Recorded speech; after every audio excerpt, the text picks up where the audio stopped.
నమస్తే. ఇన్నాళ్ళు నన్ను సపోర్ట్ చేస్తూ, ఎంకరేజ్ చేస్తూ మీ ప్రేమని నాకు అందిస్తున్న ప్రతి ఒక్కరికి కృతజ్ఞతలు. అలాగే ఈ వీడియో కూడా ఖచ్చితంగా మీకు ఉపయోగపడుతుంది. లైక్, షేర్ అండ్ సబ్స్క్రైబ్ చేసి మీ సపోర్ట్‌ని నాకు అందించండి. అలాగే ఈ వీడియో పట్ల మీకున్న అభిప్రాయాన్ని కామెంట్ సెక్షన్‌లో కామెంట్ చేసి తెలియజేయండి. ఇప్పుడు వీడియోని చూద్దాం.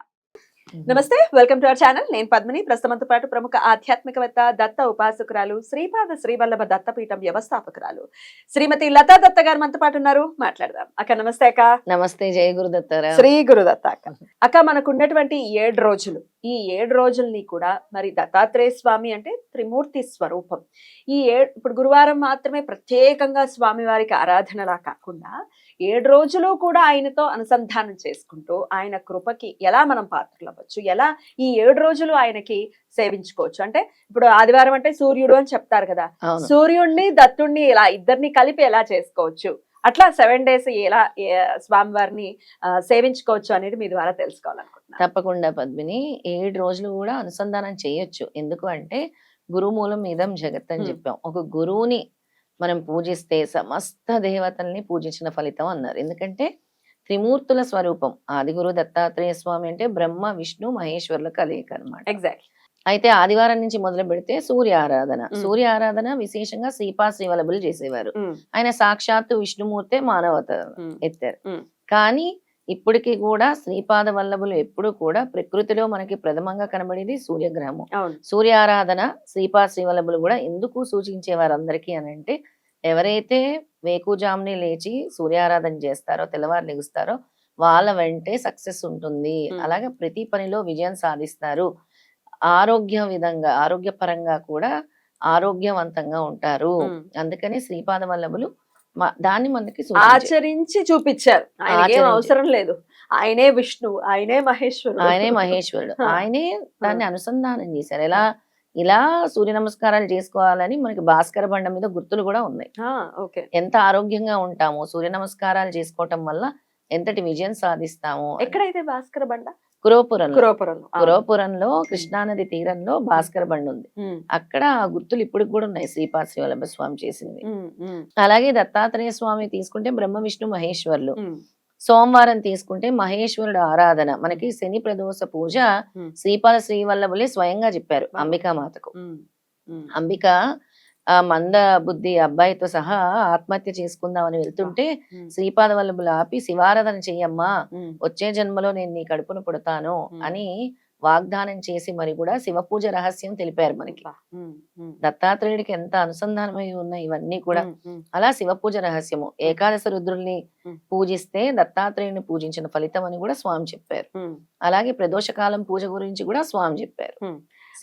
ఎట్ ఏ టైం ఇద్దరిని పూజించుకోవాలంటే ఎలా పూజించుకోమంటారు? శివుణ్ణి పూజిస్తూ దత్తుడిని ఎలా పూజించుకోవాలి? ఇప్పుడు దత్తాత్రేయ మంత్రం ఒక్కటి చదివితే సమస్త దేవతలు 33,000 కోట్ల దేవతలు సంతుష్టి చెందుతారు.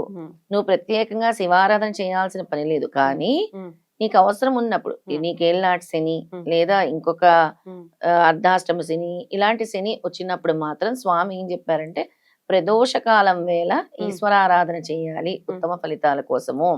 అలాగే శైవ క్షేత్రాలు, 12 జ్యోతిర్లింగాలు దర్శించాలి అని స్వామి సూచించారు మనకి. దత్తాత్రేయ అంశ అయినటువంటి శ్రీపాద శ్రీవల్లభులు సూచించారు. అందుకే దత్తారాధనతో పాటు శివ పూజ కూడా అవసరము అని చెప్పారు. అలాగే మన విఘ్నాలు తొలగటానికి విఘ్నేశ్వర ఆరాధన చెప్పారు. అలాగే సుబ్రహ్మణ్య స్వామి ఆరాధన చెప్పారు. మంగళవారం స్వయంగా ఆయన నక్షత్రం చిత్తా నక్షత్రం రోజే. చిత్తా నక్షత్రం అంటే కుజగ్రహానికి సంబంధించింది. అలా కుజగ్రహ సమస్యలు ఉండే వాళ్ళందరూ కూడా చిత్తా నక్షత్రం పూజ చేయాలి, సుబ్రహ్మణ్య స్వామిని కూడా ఆరాధించాలని స్వామి స్వయంగా తెలిపారు.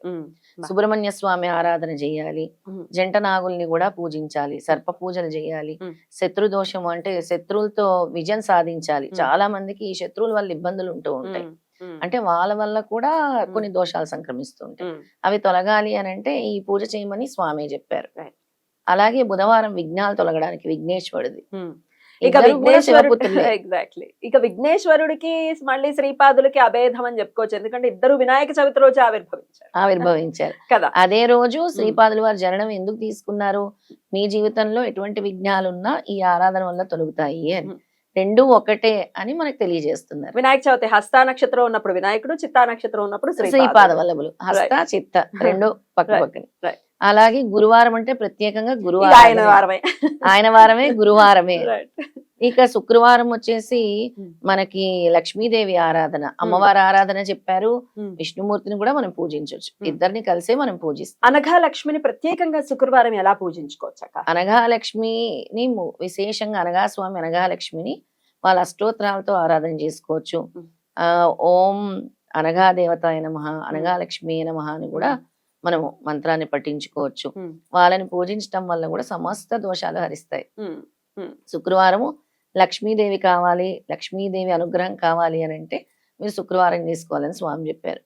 ఇక శనివారం విశేషంగా వెంకటేశ్వర స్వామి, వ్యయం అంటేనే సర్వ ఆపదలు తొలగేది, సర్వ పాపాలని కూడా హరించేది. అందుకే వెంకటేశ్వర అన్నారు. ఆయన ఎవరో కాదు, శ్రీపాద వల్లభులే నా అవతారాన్ని చాలించి నేను వెంకటేశ్వర స్వామి పద్మావతి రూపంలో కొలువై ఉన్నాను అని చెప్పారు. అందుకే శనివారం రోజు వెంకటేశ్వర స్వామి ఆరాధన కూడా మనం చేస్తాం అన్నమాట. మంగళవారం మళ్ళీ తీసుకుంటే హనుమంతుడి ఆరాధన కూడా ఇందులో లింక్ అయింది. శ్రీపాద శ్రీవల్లభ చరిత్రలో హనుమంతుడి అంశ కూడా సాయి అంశగా చెప్పారు. అవును అవును స్వామి. అలా మూర్ఖులు ఇష్టం వచ్చినట్టు వాగుతూ ఉంటారు, సాయి పకీరను ఇంకోటను. సరే, అయితే హనుమంతుడి అవతారమే సాయి అవతారంగా మనం కన్సిడర్ చేసుకోవచ్చు అనే స్వామి చెప్పారు. ఈ అవతారణ కూడా ఎందుకు దత్త ప్రచారం చేయడానికి ఈ అవతారణ ఎత్తారు ఆయన. ఎందుకంటే సాయినాథుడు ఎప్పుడు కూడా గురుచరిత్ర పారాయణం చేయండి అని చెప్పేవారు, విష్ణు సహస్రనామం పారాయణం చేయండి అని విశేషంగా చెప్పేవారు, దేవి భాగవతం చదవండి అని చెప్పేవారు. ఆయన చెప్పే పాజిటివ్ థింగ్స్ తీసుకోవాలి, అన్ని ఆయన పాజిటివిటీ ఎత్తుక్కోవాలి, అందులో నెగిటివిటీ కాదు. ఆయన చెప్పింది శ్రద్ధ సబూరి, గురుతత్వాన్ని బోధించారు. ఒకరిని ఎలా ఆదుకోవాలో చెప్పారు, ఒకరికి ఎలా సహాయపడాలో చెప్పారు, ఏ విధంగా అన్నదానం చేయాలో చెప్పారు. ఇలాంటి సారాంశాలు మనం తీసుకోవాలి. అందుకే సమస్త దేవతల్ని పూజించాల్సిన అవసరం లేదు. ఒక దత్తాత్రేయ స్వామిని పూజించినంత మాత్రాన 33,000 కోట్ల దేవతలు సంతృష్టి చెందుతారు. అందుకే దత్తారాధన ఒక్కటి చేసినా కూడా సమస్త పరివారాన్ని పూజించినట్టు, విష్ణు పరివారాన్ని, ఈశ్వర పరివారాన్ని, బ్రహ్మ పరివారాన్ని అందరినీ పూజించినట్టే అని మన దత్త పురాణం చెప్తుంది. అలాగే మన స్కాంద పురాణం కూడా చెప్తుంది. అద్భుతం, చాలా బ్యూటిఫుల్ గా ఎక్స్ప్లెయిన్ చేశారక్క. డెఫినెట్ గా 7 రోజులు కూడా ఉండేటువంటి 7 రోజులు కూడా అనుసంధానం చేసుకుంటూ దత్తానుగ్రహంతో ఇప్పుడు ఏ రోజు ఏమిటి, ఇప్పుడు సోమవారం వచ్చిందంటే శివయ్యకి డెఫినెట్ గా మనం పూజ చేసుకోవాలి అని అనుకుంటాం. అయితే దత్తుడిని ఎలా చేసుకోవాలి, దత్త ఆరాధన చేస్తూ శివుడికి ఎలా దగ్గర అవ్వచ్చు? ఎందుకంటే త్రిమూర్తి స్వరూపం కాబట్టి ఈ ప్రశ్న అడగటం జరిగింది. డెఫినెట్ గా 7 రోజులు ఏ ఒక్క రోజు మిస్ అవ్వకుండా చేసుకోవాలి. ఎందుకంటే మనం బతికేది ఓన్లీ 7 రోజులే. అవును, ఎప్పుడు పోయినా 7 రోజుల్లోనే పోవాలి. సో ఎవరికి చెప్పలేము మనం ఎప్పుడు వెళ్ళిపోతాం. అందుకే స్వామి చెప్పారు పద్మిని, కలియుగంలో విశేషంగా దత్తారాధన చేయమని చెప్పారు. ఎందుకు అనంటే కలి ప్రభావం నుంచి తప్పించగలిగేది ఏకైక ఎవరు అంటే, ఏకైక భగవంతుడు ఎవరంటే త్రిమూర్తులు. ఆయనే ఆది గురువు దత్తాత్రేయ స్వామి. కలిపురుషుడు భయపడిపోతాడు, గురు భక్తుల దగ్గరికి రావాలంటే చాలా భయపడుతూ ఉంటాడు.